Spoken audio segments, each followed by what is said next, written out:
It's kind of amazing, like what subjects are actually like mainstream now. I mean, if you really look at just the actual numbers, like FTX, the FTX scandal is mainstream. Fantastic, because I love it's mainstream on the internet.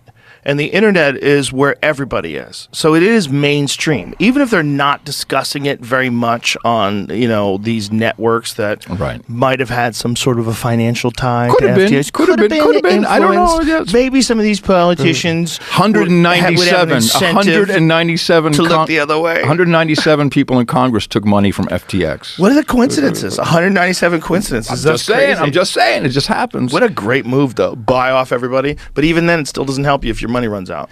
That's a weird little whore game you're playing. Well, you could pay off as many people as you can, keep it running, but you better keep that fucking hustle running. This is so loaded with shit that I don't think we'll ever see the bottom of this pit. Well, as a guy who's really into crypto, that must be fascinating for you to watch that blow apart, right? Well, I'm very happy that it blew apart because these are all shit coins. As a guy who was into Bitcoin, not crypto, all of this came after Bitcoin. All of it's shit, and all of it needs to go to zero. And so you think Bitcoin is the only way? Well, yeah, no one controls it. There's no CEO. No one can do anything different with it. It just exists. And it kind of exists because of the network of people, because ultimately you don't need any company. You don't even need mining companies. I run 2 miners at home. I print about $1.50 a day. And I love it. It makes me feel in control of my destiny, that I can do things with other people and the government can't tell me what I can or cannot do with my money. I love that Adam Curry's a Bitcoin miner. It's awesome. That's awesome. It's fun. It really is. I'm sure. But I integrated that into podcasting 2.0. So $1.25 a day, you say? $1.50. More at the current prices. It's not about the money. It's more about fun. I'm keeping the network alive. I'm part of the network. I'm part of millions of people who believe in what Bitcoin is capable of, and that it's really an escape hatch. When all the shit comes down, if I want to receive value or money, and the government won't let me, or Elon's system won't let me, or PayPal won't let me, whatever it is, I can still transact with someone, and you literally cannot stop that. You cannot stop the transfer of Bitcoin. You can stop buying Bitcoin for dollars. You can stop selling Bitcoin for dollars, but you can't stop me from mining Bitcoin, and you can't stop me from sending it to you or you sending it to me. That can't be. That's it, unless you turn off the internet, and then it can still work. Yeah. The fluctuations, though, they don't disturb you. Do you think that eventually that will even out and become more rational? Like the idea that it can drop from 70 to 20, is that ever going to balance out? Is it more stable now than it was initially? It's obviously more valuable than it was initially. Yes. Well, if you look at the mathematics of it, it is intended to always increase in value. You know about that dude that lost a hard drive full? He's an idiot. And he's paying them to go through the dump? I literally, the way so if you can remember 12 short words, your Bitcoin is always with you. So I can travel across the world. If I can remember 12 words and I enter those into any random Bitcoin program, my wallet, my money will come right back. There's some people, I don't believe this, but some people who think that if you remember your 12 words, when you die in the afterworld, you'll still have your Bitcoin. If you remember the 12 words. But that's a very unique feature, that you can go anywhere in the world without any technology, whatever. As long as you can remember 12 words, you can have access to your Bitcoin. That's cool. Someone can get them 12 words out of you. Yeah, of course they can beat it out of you. Yeah, of course. That's a problem. Yeah, it could be nasty. Anybody could just drag your Bitcoin out. They could. But so that's why you want to have multiple wallets, and you want to do other things. Jesus, Adam Curry. Oh, jeez. I'm not too worried about that. I just like the idea, and I don't view it as an investment. I mean, every company on NASDAQ and Dow Jones has gone down by 60-70%. So everyone's value is down right now. Right.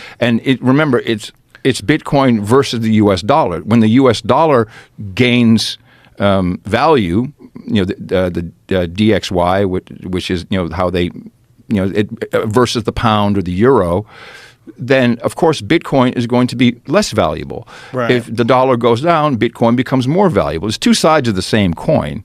when you look at Bitcoin versus dollars. If you just look at Bitcoin as in Bitcoin, then it's still, if you have a Bitcoin, you still have a Bitcoin.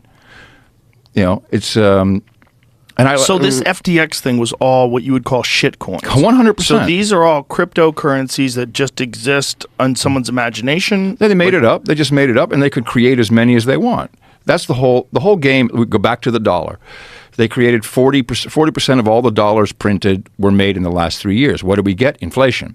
Bitcoin will be 21 million. That's it. And we won't mint the 21st million Bitcoin until 150 years from now. We'll all be dead. So explain to me these crypto shit coins. Mm-hmm. So anybody can just decide that they're going to start a coin, and then if it gets popular and people are willing to buy it, then it becomes valuable. And then you could also have not just coins, but you could also have, like, there's, what was the other thing that they have, Jamie? But there's coins and those, but there's also like, what's that other shit? A token. Same thing. It's the same thing. It's the same thing. But the it's token's not as regulated? No. Oh, well, okay. Isn't a token? Hold on. Interchangeable words sometimes. Oh my God, Okay, I hate everybody. Hold on. There's something else. There's one other thing. So there's token and coin is the same thing. There's something called a stable coin, and this is kind of where it started to go wrong. The stable coin is a token that is supposed to be equal to the U.S. dollar. So 1 Terra, which went bankrupt famously, 1 USDC, all these different stable coins, and they are used to transact at a dollar value. Oh. But they are backed by, they're supposed to be backed by one-to-one bonds, money, cash money, etc. This is now getting regulated. This is what BlackRock is doing. BlackRock invested in USDC, and so I believe it's inflationary, but it really is, the idea is you can now transact with a digital dollar back and forth that is the value of a dollar. And it turns out that some of these no one has actually said, well, so there's 10 billion of, I'm just making the number, 10 billion USDC tokens, stable coin. When you ask, can you please show me that you have $10 billion in value backing that up? Everyone says, no, that's none of your business.